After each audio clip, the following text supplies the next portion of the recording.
Hi to all, this is Akshita. I am teaching chapter 5 Materials and Things. వస్తువుల గురించి, వస్తువుల properties ఏంటి, ఎన్ని టైప్స్ ఆఫ్ మెటీరియల్స్ని ఎలా డివైడ్ చేస్తారు, ఆబ్జెక్ట్స్ అంటే సబ్స్టాన్స్ యూజ్ చేసే టైప్స్ ఏంటి, వాటి యొక్క స్టేట్ అంటే సాలిడా లిక్విడా, వాటి యొక్క షేప్స్. సో ఇలా మెటీరియల్స్ గురించి, మెటీరియల్స్ నుంచి వచ్చేటువంటి థింగ్స్ గురించి తెలుసుకుందాం. Mary was sitting in her room and studying. Mary అనే ఒక గర్ల్ తన రూమ్లో కూర్చొని చదువుతూ ఉంది. Suddenly she heard a loud sound from the kitchen. సడన్గా తను కిచెన్లో నుంచి ఒక పెద్ద శబ్దాన్ని వినింది. Mary went to the kitchen and saw a cat running away. Mary కిచెన్లోకి వెళ్ళి చూస్తుంటే అక్కడ నుంచి ఒక పిల్లి, క్యాట్ అనేది పరిగెత్తుతూ పోతూ ఉంది. Can you guess what could have happened? Right it down in your notebook. ఏం జరిగింటుంది పిల్లి ఇంట్లోకి వస్తే? అక్కడ ఉన్నటువంటి ఫుడ్ ఐటమ్స్ని ఏమన్నా కింద పడేసి ఉండొచ్చు, లేదా వాళ్ళ ఇంట్లో ఉన్నటువంటి పెద్ద శబ్దం వచ్చిందంటే ఖచ్చితంగా వాళ్ళ ఇంట్లో ఉన్నటువంటి సామాన్లు ఏమైనా కింద పడి ఉండొచ్చు, కొన్ని పగిలిపోయి ఉండొచ్చు, లేదా అలాగే పగలకుండా ఉండొచ్చు కూడా. So Mary saw that many objects had fallen on the floor. Mary ఏం చూసిందంట? ఆ ఫ్లోర్ మీద కొన్ని ఆబ్జెక్ట్స్ అనేవి కింద పడడం చూసింది. Some of them were broken and some were not. కొన్ని వస్తువులు పగిలిపోన్నాయి, కొన్ని పగిలిపోలేదు. Can you guess which objects might have broken and which might not have broken? సరే, మీరు డిసైడ్ అయ్యి కొన్ని అంటే గెస్ చేయొచ్చా ఏ వస్తువులు పగిలిపోయి ఉంటాయి, ఏ వస్తువులు పగిలిపోకుండా ఉంటాయి? సరే, ఇక్కడ టేబుల్ 1 ఇచ్చారు, చూద్దాం. Objects that would have broken అంటే ఆబ్జెక్ట్స్ పగిలిపోయేటువంటివి ఏవి అంటే కప్, గ్లాస్ ఇలాంటివి. And next objects that would not have broken, వస్తువులు పగిలిపోయినటువంటి ఆబ్జెక్ట్స్ ఏవి అంటే స్టెయిన్లెస్ స్టీల్ గ్లాస్ లేదా silver bowl. Can you decide why some objects broke and some did not? మీకు ఏమైనా తెలుసా కొన్ని వస్తువులు ఎందుకు పగిలిపోతాయి, మిగతా వస్తువులు ఎందుకు పగిలిపోవు అంటే కొన్ని వస్తువులు వాటి యొక్క మెటీరియల్, సపోజ్ గ్లాస్ తీసుకోండి. మనం గ్లాసు కింద బ్రోకెనబుల్ సబ్స్టాన్స్ అనమాట, అంటే గ్లాస్ని మనం కింద పడేస్తే అది పగిలిపోతుంది. ఒకవేళ స్టీల్ని తీసుకోండి లేదా సిల్వర్ని తీసుకోండి, ఆ సిల్వర్ని మనం కింద పడేస్తే పగిలిపోదు, ఎందుకంటే దాని ప్రాపర్టీస్ వేరే అనమాట. బ్రోకెనబుల్ సబ్స్టాన్స్ వేరే ఉంటాయి, నాన్ బ్రోకెనబుల్ సబ్స్టాన్స్ వేరే ఉంటాయి. In our day to day life we use several objects for different activities. మన రోజువారీ జీవితంలో మనం డిఫరెంట్ పనులను అంటే డిఫరెంట్ యాక్టివిటీస్ని చేయడానికి డిఫరెంట్ ఆబ్జెక్ట్స్ని యూజ్ చేస్తూ ఉంటాం. These objects are made of different materials. ఈ ఆబ్జెక్ట్స్ దేంతో తయారు చేస్తారంటే రకరకాల వంటి మెటీరియల్స్తో తయారు చేస్తారు. For example, body of your pen is made of plastic whereas its clip is made of iron. Suppose మీ పెన్ ఉంటుంది కదా, ఆ పెన్ యొక్క చుట్టూ బాడీ ఉంటుంది కదా, ఆ బాడీ ప్లాస్టిక్తో ఉంటుంది.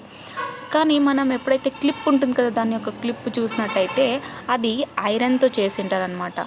సరే, ఇక్కడ ఒక యాక్టివిటీ 1 ఇచ్చారు, చూద్దాం. Activity 1, finding the materials used to make different objects. అంటే రకరకాల ఆబ్జెక్ట్స్ని తయారు చేయడానికి యూజ్ చేసేటువంటి మెటీరియల్స్ ఏమో చూద్దాం. A list of things in a house are given in table 2.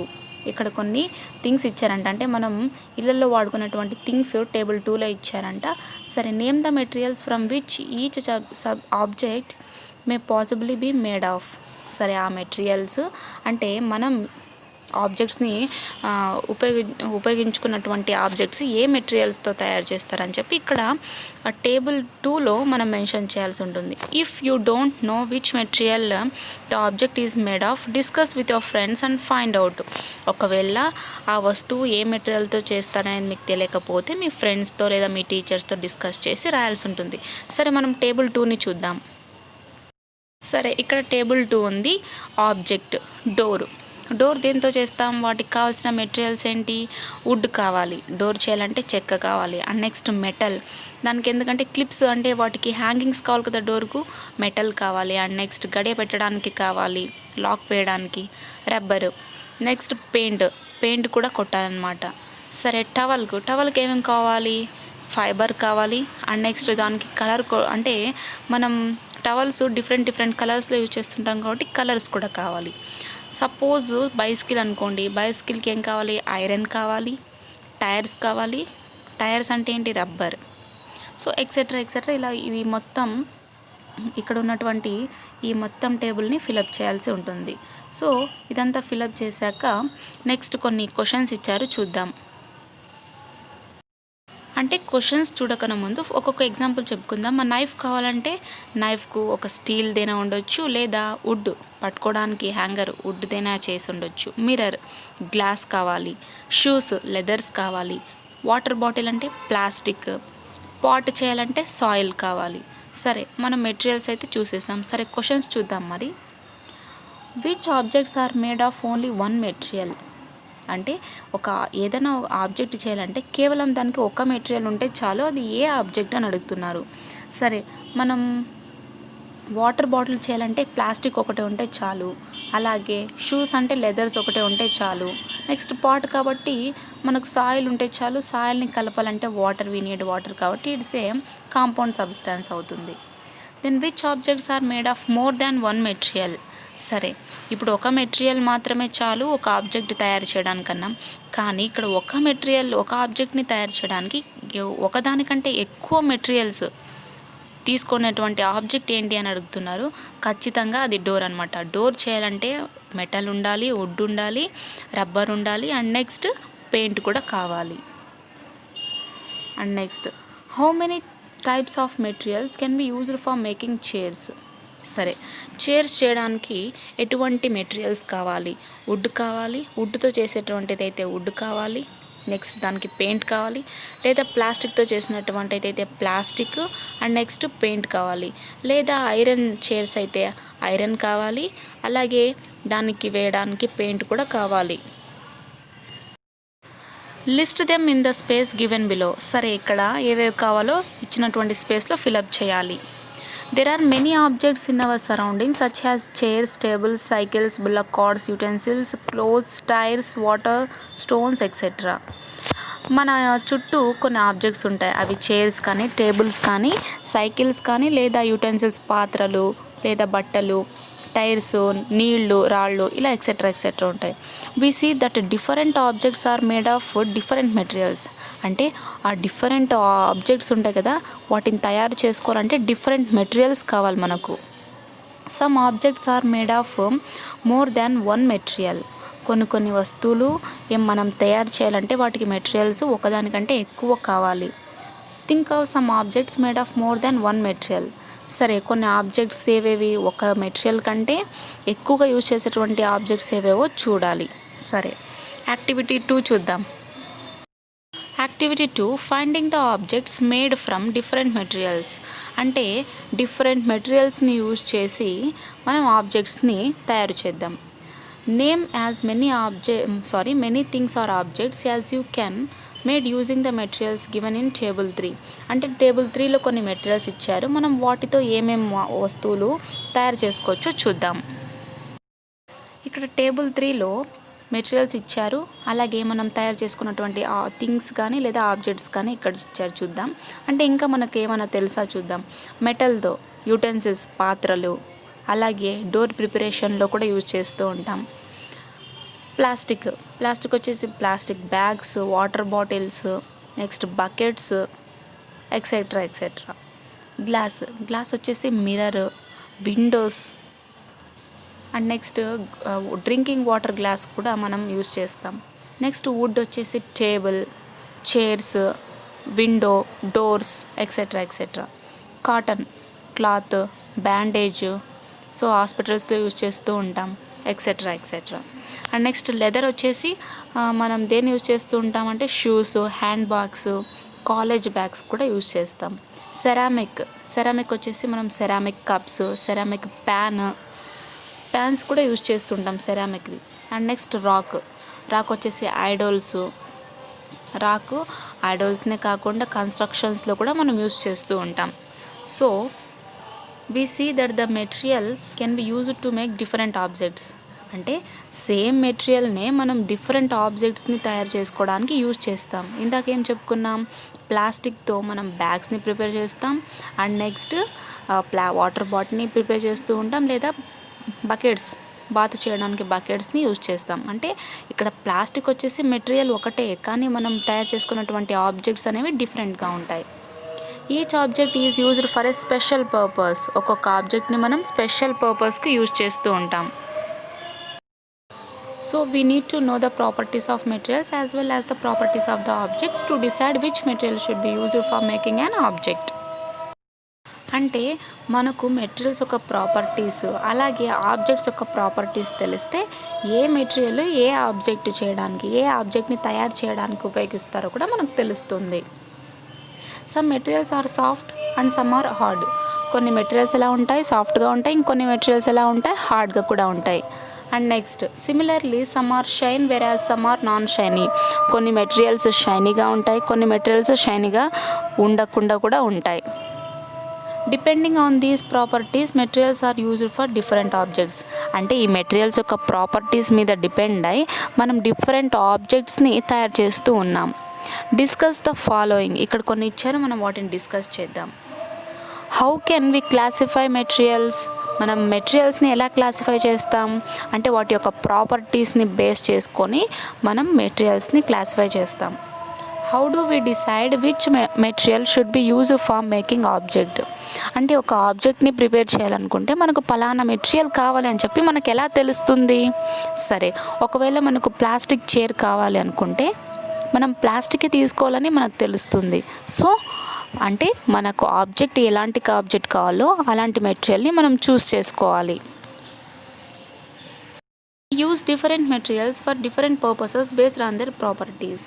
సరే, అంటే మనం మనం ఉపయోగించే దాని మీద బట్టి డిఫరెంట్ మెటీరియల్స్ ప్రాపర్టీస్ తెలుసుకున్నట్టయితే మనకు ఆబ్జెక్ట్స్ తయారు చేసుకోవడం ఈజీ అవుతుంది. ప్రాపర్టీస్ ఆఫ్ మెటీరియల్స్ యొక్క ప్రాపర్టీస్ మనం తెలుసుకుందాం. మెటీరియల్స్ యొక్క ప్రాపర్టీస్ తెలుసుకున్నట్టయితే ఏ ఆబ్జెక్ట్కు ఏ మెటీరియల్ కావాలి అని మనకు ఈజీగా డిటెక్ట్ చేయడానికి హెల్ప్ అవుతుంది. What type of material can you use to make a window when you don't want someone to see through it. సరే, నువ్వు ఒకవేళ విండోని తయారు చేసుకోవాలనుకుంటే ఎలాంటి విండోని తయారు చేసుకుంటావు, అది కూడా ఒకరు దాని నుండి ఎవరు చూడకూడదు అనమాట. దాని నుంచి ఏ ఒక్కరు కూడా చూడకుండా ఉండాలి. అలాంటి విండోని నువ్వు ఎలా ప్రిపేర్ చేసుకుంటావు అంటే మనం విండో చేయడానికి ఖచ్చితంగా వుడ్ యూస్ చేస్తాం. అలాగే ఒక్కరు చూడకుండా ఉండాలి అంటే గ్లాస్ని పెట్టాల్సి ఉంటుంది. ఆ గ్లాస్ కూడా ఎలా ఉండాలి, ఎవరు చూడకుండా, విండో నుంచి ఎవరు చూడకుండా ఉండాలి. సో అలాంటి ప్రాపర్టీ కలిగినటువంటి మెటీరియల్ని యూజ్ చేయాల్సి ఉంటుంది. ఆ మెటీరియల్ ఏంటో మనం తెలుసుకుందాం. What type of material can use to make a window when you want to see through it. సరే, ఒకవేళ నువ్వు విండో నుంచి చూడాలి అనుకున్నావు అనుకో, అంటే ఏ మెటీరియల్ని యూజ్ చేస్తావు నువ్వు. సరే, వుడ్ని యూజ్ చేస్తాం కంపల్సరీగా. మరి గ్లాస్ నుంచి చూడాలనుకుంటున్నావు. సో చూడాలనుకుంటే ఎలాంటి సబ్స్టెన్స్ని, అంటే ఆ సబ్స్టెన్స్ నుంచి మనం చూడగలగాలి. అలాంటి ప్రాపర్టీ ఉన్న మెటీరియల్ని ఎంచుకుంటాం. Can you make a cricket ball with mud or glass. అంటే మనం క్రికెట్ బాల్ని మట్టితో లేదా గ్లాస్తో చేయగలమా అంటే ఖచ్చితంగా చేయలేము. ఎందుకంటే మట్టితో చేసినట్టయితే మనం బాల్ని కిక్ చేసినప్పుడు లేదా బీట్ చేసినప్పుడు, హిట్ చేసినప్పుడు ఏమవుతుంది, పగిలిపోవడం జరుగుతుంది. ఒకవేళ గ్లాస్ అయింటే glass is a brokenable substance అనగా చెప్పుకున్నాం మనం. ఇంకా ఒక్క దెబ్బకే ఎన్ని పీసులు అవుతాయో మనం చెప్పుకోవచ్చు, అందులో no doubt. Can you make a chair with glass or mud, if not why. సరే, గ్లాస్తోనో కానీ లేదా మట్టితో కానీ మనం చైర్ని చేసుకోవచ్చా అంటే నో. ఎందుకంటే మనం చైర్ మీద కూర్చున్న బ్రేకబుల్ సబ్స్టెన్స్ కాబట్టి గ్లాసు, మట్టి వీటి నుండి మనం చైర్ని ప్రిపేర్ చేసుకోలేం. కారణం ఏమంటే వాటి యొక్క ప్రాపర్టీస్ సపోర్ట్ చేయవన్నమాట. Let us examine the properties of materials and their uses. సరే, మెటీరియల్స్ యొక్క ప్రాపర్టీస్ని అలాగే వాటి యొక్క ఉపయోగాల గురించి చూద్దాం. We begin with properties that we easily recognize and understand. ముందు మనం వాటి యొక్క ప్రాపర్టీస్ తెలుసుకున్నట్లయితే వాటిని ఎందుకు యూజ్ చేస్తారో కూడా మనకు తెలుస్తుంది. సరే, ట్రాన్స్పరెన్సీ గురించి మనకు ప్రీవియస్ చాప్టర్లోనే తెలుసుకున్నాం. ట్రాన్స్పరెన్సీ. సరే, చూద్దాం ఇప్పుడు. Why do shop keepers usually store eatables like sweet and biscuits in glass jars. సరే, షాప్ కీపర్స్ ఉంటారు కదా, షాప్లో ఉన్నటువంటి షాప్ కీపర్స్ వాళ్ళు అమ్మేటువంటి స్వీట్స్ కానీ బిస్కెట్స్ కానీ గ్లాస్ జార్లో వేసి పెడుతూ ఉంటారు షాప్లో. ఎందుకు గ్లాస్ జార్లో వేసి పెడతారు? సరే చూద్దాం. The shopkeeper wants his customer to able to see these items. అంటే ఆ షాప్ కీపర్ ఏమనుకుంటున్నాడంటే తన దగ్గరకు వచ్చేటువంటి కస్టమర్స్ తను ఏం అమ్ముతున్నాడో ఆ ఐటమ్స్ని చూసేలా ఉండడానికి గ్లాస్ జార్స్లో పెడతాడు. అంటే గ్లాస్ జార్లో ఏ ఐటమ్స్ పెట్టినా కూడా మనం చూడగలుగుతాం. సో ఇదొక ప్రాపర్టీ తెలుసుకున్నామా? We all know that we can easily see through glass. Yes, ఇందాక చెప్పుకున్నాం కదా, మనం గ్లాస్ నుంచి చూడగలం అన్నమాట. So we can able to see through glass. Such materials are set to be transparent. అంటే ఏ మెటీరియల్స్ నుంచి అయితే మనం చూడడానికి it helps to able to see, అంటే మనం చూడడానికి హెల్ప్ అవుతుందో అలాంటి మెటీరియల్స్ని మనం ట్రాన్స్పరెంట్ మెటీరియల్స్ అంటాం. Next, can you see through plastic, can you see through wood. సరే, ఒకవేళ వుడ్ చెక్క డబ్బాలో వేసి పెట్టినా లేదా ప్లాస్టిక్ డబ్బాలో వేసి పెట్టినా నువ్వు దాని లోపల ఉన్నటువంటి ఐటమ్స్ని చూడగలవా అంటే చూడలేవు. ఎందుకంటే అవి ట్రాన్స్పరెంట్ సబ్స్టాన్సెస్ కావు. మరి అవి ఏం సబ్స్టాన్స్ తెలుసుకుందామా? We cannot see through some materials like wood, steel, cardboard. Such materials are said to be opaque. సరే, మనం కొన్ని మెటీరియల్స్ అంటే వుడ్తో కానీ లేదా స్టీల్, కార్డ్బోర్డు, ప్లాస్టిక్ వీటి నుంచి మనం చూడలేము. అంటే we cannot able to see the items in the wood, steel, cardboard. So ఇలాంటి మెటీరియల్స్ని ఏమంటామంటే ఒపాక్ అంటాం. ఇలాంటి మెటీరియల్స్ని ఒపాక్ అంటాం. అంటే దీన్ని బట్టి ఏమర్థమైంది? ట్రాన్స్పరెంట్ అంటే ఏమి? We can able to see the items inside the materials. అలాంటి మెటీరియల్స్ని ట్రాన్స్పరెంట్ అంటాం. We cannot able to see the items in those materials. Such materials are called opaque. సరే, ఇక్కడ యాక్టివిటీ 3 ఇచ్చారు, చూద్దాం. Identifying transparent and opaque objects. సరే, transparent objects ఏంటి, opaque objects ఏంటో మనం ఐడెంటిఫై చేద్దాం. Prepare a list of objects around you and find which of them are transparent and which are ఒపాక్యూ. సరే, మన చుట్టూ ఉన్నటువంటి ఇళ్లలో కానీ బయట కానీ కొన్ని ఆబ్జెక్ట్స్ని రాసుకోవాలి. అవి ట్రాన్స్పరెంటా లేదా ఒపాక్యూనా అని చెప్పి మనం ఇక్కడ ఒక ప్రిపేర్ని లిస్ట్ చేయాలి. సరే, ఈ టేబుల్ 4ని చూద్దాం. వాళ్ళు 2 ఎగ్జాంపుల్స్ ఇచ్చారు. Objects glass jar and next transparent or opaque. Glass jar వచ్చేసి transparent and next steel glass వచ్చేసి ఒపాక్యూ. సో ఇలా ఈ టేబుల్ మొత్తం మనం ఫిలప్ చేయాల్సి ఉంటుంది. సో ఈ టేబుల్ని ఫిలప్ చేశాక ఇంకా ఎగ్జాంపుల్ ఏమని చెప్పుకోవాలంటే మన విండోలో ఉన్నటువంటి గ్లాస్ అయితే ఒకటి మనకేమొస్తుంది, విండోలో ఉన్నటువంటి ఒక గ్లాస్ తీసుకున్నట్టయితే ట్రాన్స్పరెంట్ ఉంటుంది, ఒపాక్యూ ఉంటుంది. సో గ్లాస్ రెండు ప్రాపర్టీస్ కూడా యాక్సెప్ట్ చేయబడుతుంది. అండ్ నెక్స్ట్ డోర్ వచ్చేసి ఒపాక్యూ. సరే, మనం ఈ టేబుల్ని ఇలా ఫిలప్ చేయాల్సి ఉంటుంది. ట్రాన్స్పరెంట్ ఏవి, ఒపాక్యూ ఏవి డివైడ్ చేసి రాయాల్సి ఉంటుంది. సరే, మన నెక్స్ట్ వీడియోలో ఇంకొక ప్రాపర్టీ గురించి తెలుసుకుందాం. Thank you.